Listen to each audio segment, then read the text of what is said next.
Start the exercise 3.9। वक्त के साथ चलते रहें। 3.8 में अगर चंद समस्याएं बची रहेगी हों तो भारी पड़ जाना है।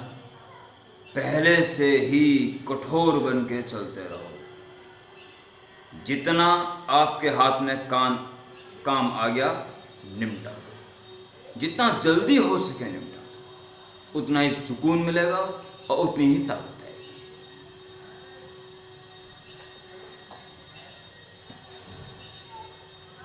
Three 3.9 question number 1।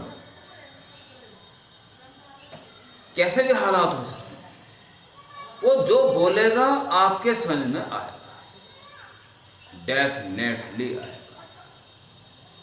किसको XY मानना है 100% पता चलेगा। यानी कि अगर आपने ये सोच रहे क्वेश्चन करना है तो क्वेश्चन होगा। First question,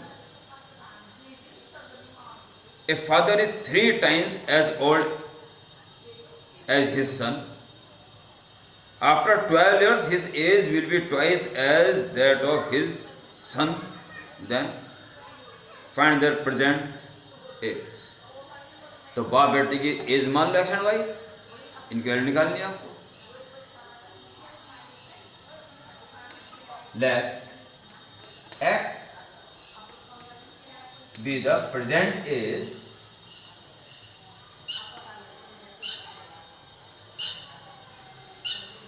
Question number 1.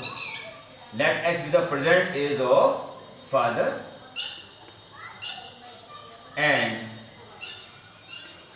y of son. अपनी सुविधा के लिए आप फादर और सन बना सकते हो, कोई दिक्कत नहीं। ठीक है, कैप बना दो, कोई दिक्कत नहीं।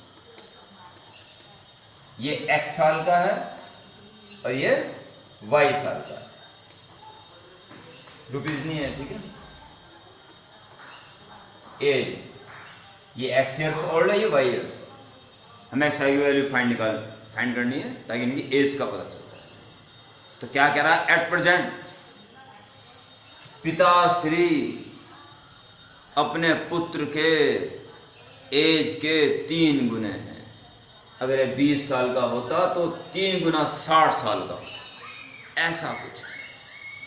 यानी जो भी पुत्र की एज है उसकी 3 इंटू कर दो तो इसके बराबर हो जाएगी। कमजोर से कमजोर बच्चा भी पहली क्वेश्चन बना सकता है। Now according to question x is equal to 3 times of y। Equation number 1 बेहद से। अब अपने मन से पूछे क्या ये इक्वेशन बनाने में आपको कोई दिक्कत आएगी? मैं कहता हूं कोई भी दिक्कत नहीं है। अब वो कह रहा है कि अब से 12 साल बाद पिताजी अपने पुत्र की एज के डबल हो जाएंगे। अभी तो 3 गुना है, फिर डबल हो जाएंगे।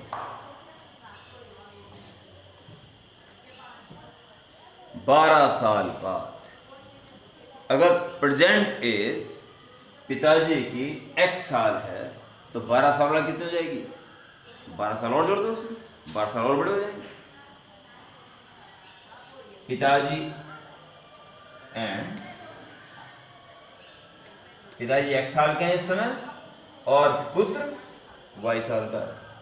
12 साल बाद ये भी 12 साल बड़ा हो जाएगा, वो भी 12 साल एज उसकी ज्यादा हो जाएगी। 12 साल बाद ये एज पिताजी की और पुत्र की।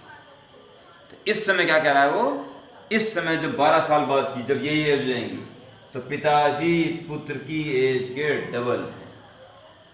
यानी कि इसमें इंटू 2 कर दोगे तो पिताजी उम्र के बराबर आ जाओगे। दैट्स